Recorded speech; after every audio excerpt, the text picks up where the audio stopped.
ओडिशार बृहत विकास लक्ष्य रे राज्यर प्रत्येक जिला ब्लॉक पंचायत एवं गाँव उन्नति को सबुबले अग्राधिकार दे आसिछन्ति ओडिशावासी प्रिय जननायक श्रीजुक्त नवीन पट्टनायक। एही विकास यात्रा रे सबु समय रे मान्यवर मुख्यमंत्री कोरापुट जिला को दे आसिछन्ति प्राथमिकता।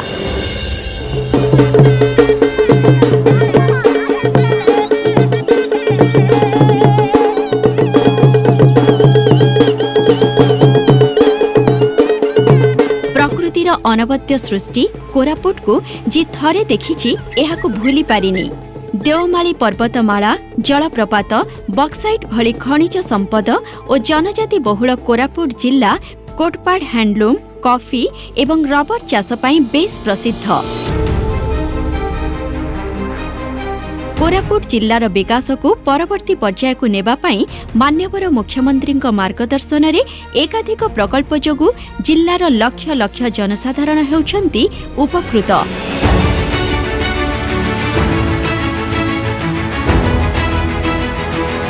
आगे सुविधा नथिला बोली आमे एते हैरान हो जाउतलु। सब सुविधा हेबारु आमे मेडिकल रे आसी पारुछु और खाइबा पीबा रहिबा सब सुविधा हमको एबे मांगणार आमे ट्रीटमेंट हेकि जाउछु। मुख्यमंत्री को आमे धन्यवाद देबु जे मां मानकर पई केते सुविधा कर दैछन्ति।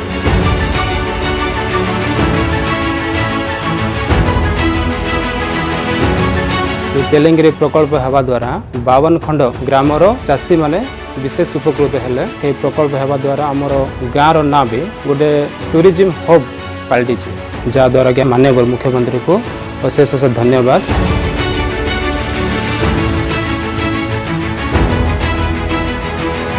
आम गाँव में पीवा पानी रो असुविधा होतिला, जहाँकि आम माँ भौणी माने दूर जाइकी बंध पोखरी पानी आणुथिले। ए प्रोजेक्ट जेतेबेले आसीछि घर घर को पानी आसुछि, भल पानी मिलुछि, पीवा पई सुविधा होछि आ कुआडे जिबा पडुनी। माननीय मुख्यमंत्री नवीन पट्टनायक को मोर अशेष अशेष धन्यवाद।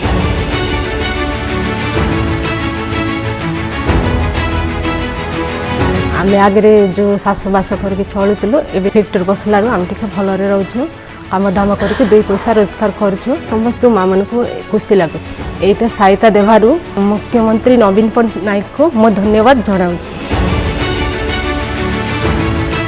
लोक जहाज टे जावाई डर लगुला, जो बड़ ब्रिज गोटे सुविधा है आम जो ब्रिजटा सुविधा कले माननीय मुख्यमंत्री श्री नवीन पट्टनायक बहुत बहुत अशेष अशेष धन्यवाद।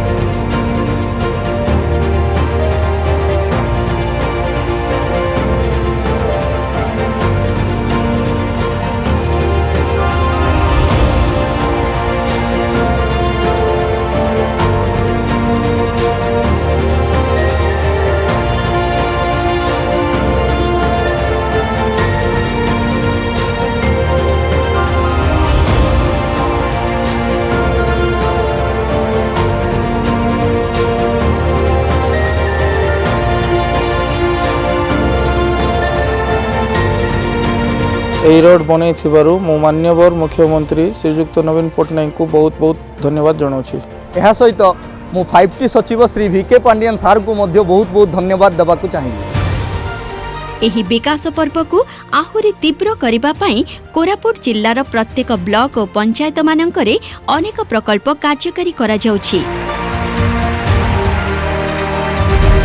आसंतु आमे समस्ते एही विकास धारा रे शामिल हेबा एवं गर्वर सह कहिबा आम ओडिशा नवीन ओडिशा।